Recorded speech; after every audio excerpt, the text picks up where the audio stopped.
तुम्हारा बाप जिस दिन तुमको डांटना छोड़ देना, जिस दिन तुमको बोलना छोड़ देना, जिस दिन तुमको समझाना छोड़ देना, तो तुम समझ जाना कि तुम्हारा बाप मर चुका,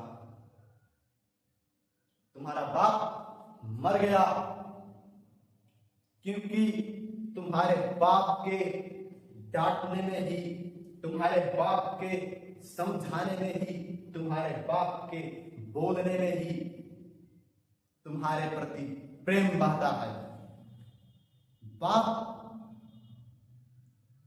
तुम्हारे लिए अपनी पूरी जिंदगी की कुर्बानी दे देता है। जिस दिन तुम पैदा होते हो उस दिन बाप को दुनिया की सबसे बड़ी खुशी मिलती है। जिस दिन तुम पैदा होते हो उस दिन तुम्हारे बाप को दुनिया की सबसे बड़ी खुशी मिलती है, और उस दिन से ही तुम्हारा बाप तुम्हारे लिए, सिर्फ और सिर्फ तुम्हारे लिए अपनी इच्छाओं को मार देता है, अपनी चाहत को मार देता है, अपनी कमी को मार देता है, अपनी जरूरतों को मिटा देता है। तुम्हारा बाप तुम्हारी जरूरतें पूरा करने के लिए अपनी जरूरतों को मिटा देता है। तुम्हारा बाप तुम्हारी कमी पूरा करने के लिए अपनी कमी को मिटा देता है। बाप हो तुम्हारा, तो अगर बाप को भूख लगे ना और किसी मार्केट में गया हो और उसके जेब में पैसे हो, तो जाता है किसी दुकान पे खरीदने के लिए कि मुझे भूख लगी है, कुछ खा लूं। तो जब जाता है दुकानदार के पास और दुकानदार से कहता है कि सेठ जी मुझे कुछ खाने को दीजिए, इतनी बात कहने से पहले तुम्हारे बाप के विचार में, तुम्हारे बाप के मन में सबसे पहला विचार तुम्हारा आता है कि मेरा बेटा खाया होगा कि नहीं खाया होगा, मेरी बेटी खाई होगी कि नहीं खाई होगी। आज मैं ये खा लूंगा तो मुझे कोई फर्क नहीं पड़ेगा, लेकिन कल मेरा बेटा भूखा रहेगा या मेरी बेटी भूखी रहेगी तो मुझे बहुत फर्क पड़ेगा, दुख होगा। तुम जब भूखे रहते हो या तुम जब उदास रहते हो तो तुम्हारा बाप तुमसे दुगुना उदास रहता है, दुगुना दुख रहता है, लेकिन फिर भी तुमको समझाता है, तुम्हारी उदासी को दूर करता है, तुम्हारी कमी को दूर करता है। जितना प्यार तुमसे तुम्हारी मां करती है ना, उतना ही प्यार तुम्हारा बाप तुमसे करता है। लेकिन मां का प्यार, मां की ममता दिख जाती है, एहसास हो जाती है, लेकिन बाप का प्यार, बाप की ममता नहीं दिखती है, क्योंकि बाप का प्यार बाप के कर्मों में छुपा रहता है। बाप सिर्फ तुम्हारे लिए करता जाता है ये सोचकर कि तुमको कोई कमी ना हो, तुम्हारी परवरिश में तुम्हारा बाप कोई कसूर ना छोड़े। तुम्हारी परवरिश, ये बाप अगर तुम्हारा गरीब भी हो ना, फिर भी तुम्हारा बाप तुम्हारी परवरिश में कोई कमी नहीं आने देता है, कोई कमी नहीं आने देता है। तुम्हारा बाप गरीब रहते हुए भी ना तुम्हारी परवरिश इतने अच्छे ढंग से करता है ना कि ताकि तुम अपने बाप को बुढ़ापे में सुख दे सको, तुम अपने बाप को बुढ़ापे में लाठी का सहारा बन सको। सिर्फ बाप की कोई उम्मीदें नहीं होती है, कोई चाहत नहीं होता है, सारी उम्मीदें, सारी चाहत तुम्हारी होती है, और सारी उम्मीदें, सारी चाहत तुम्हारी होने के बावजूद भी बाप तुम्हारी चाहत को पूरा करता है, पूरा करने की कोशिश करता है। बाप होना ना इस दुनिया में ना सबसे मुश्किल काम है। ये जो नए नए लड़के हैं जो अपने बाप को तमाचा मारते हैं, अपने बाप को सुनते नहीं हैं, अपने बाप को बुढ़ापे में छोड़कर भाग जाते हैं, या अपने बाप को बुढ़ापे में ले जाकर अनाथ आश्रम में छोड़ आते हैं, उन सारे बेटों के जिंदगी में कभी खुशी नहीं आएगी, कभी खुशी आ ही नहीं सकती। जो अपने बाप को सताएगा, जो बेटा या बेटी अपने बाप को सताएगा ना, उस बेटा या बेटी के जिंदगी में कभी खुशियां रंग नहीं लाएगी, कभी खुशियां आ ही नहीं सकती। और तुम इस बात में के भ्रम में मत रहो कि तुम अपने बाप के साथ जैसा करोगे वैसा तुम्हारे साथ नहीं होगा। बिल्कुल होगा तुम्हारे साथ। तुम यदि बाप के साथ बुरा कर रहे हो तो तुम्हारे साथ भी बुरा होगा।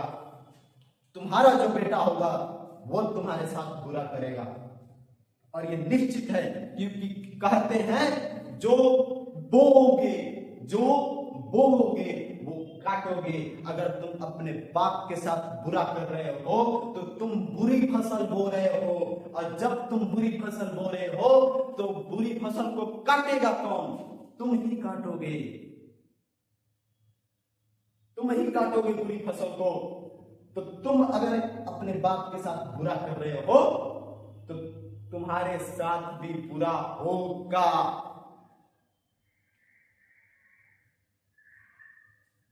इसलिए तुम अपनी बाप की कदर करो। बाप ही एक होता है जो तुमको समझ पाता है और कोई नहीं समझ पाता है।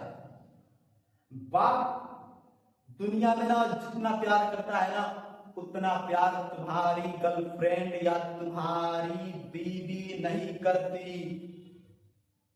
तुम्हारी बीवी जितनी प्यार करती है तुमसे, तुम्हारा एक गर्लफ्रेंड जितनी प्यार करती है तुमसे, उसके कई लाख गुना तुम्हारा बाप तुमसे प्यार करता है। तुम अपने बाप को डांट देते हो, बोल देते हो, तुम अपने बाप को तमाचा मार देते हो, फिर भी तुम्हारा बाप दूसरों के सामने कहता है कि मेरा बेटा या मेरी बेटी बहुत अच्छी है, सिर्फ थोड़ी नाराज होती है तो ऐसी उटपटांग हरकतें कर देती है। मैं एक गांव में गया था, एक घर में गया था, तो एक लड़की थी, एक बेटी थी। वो बेटी अपने माँ से झगड़ा कर रही थी।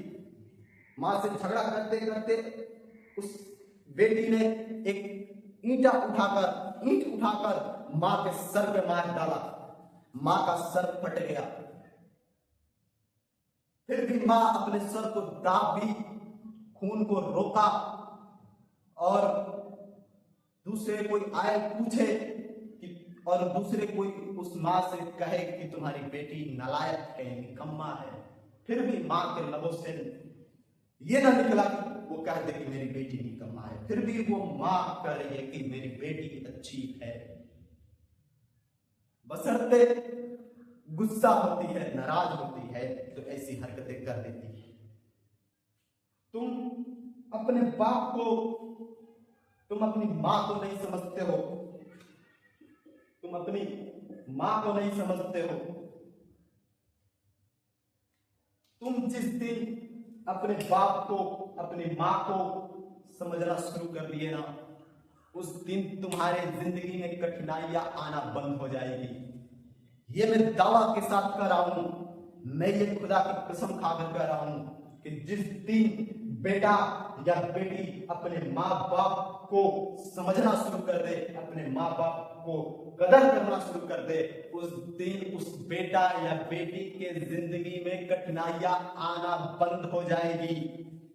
जिस बेटा को, जिस बेटी को कठिनाइयों से बचना है, मुसीबतों से बचना है, वो अपनी माँ बाप की कदर करना शुरू कर दे, अपनी माँ बाप का सेवा करना शुरू कर दे, तमाचा न मारे। तुम अभी माँ बाप को जानते नहीं हो कि माँ बाप की अहमियत क्या है। बाप गुजर जाता है ना तो घर सुना सुन हो जाता है, घर चल नहीं पाता है बाप के बिन। तुम ये बात कब समझते हो? जब तुम्हारा बाप तुमसे दूर हट जाता है तो तुम समझते हो और पछतावा करते हो सिर्फ इस बात का कि तुम्हारा बाप तुम्हारे पास न रहा, तुम्हारा बाप गुजर गया। और जब तुम्हारा बाप जिंदा रहकर तुम्हारे पास था तो उसकी एक ना सुनी। तुम सुनो, तुम अपने बाप को सुनो, तुम अपनी माँ की कदर करो। इन्हीं दोनों में तुम्हारी जिंदगी समाई हुई है। इंसान वही होता है जो अपनी माँ बाप का कदर करता है। जो अपनी माँ बाप का कदर ना करे वो इंसान होता ही नहीं है, होता ही नहीं है वो इंसान। माँ बाप की कदर करना बहुत जरूरी हो जाता है। माँ बाप की कदर से ही पता चलता है कि वो इंसान है कि जानवर। तो माँ बाप की कदर करो।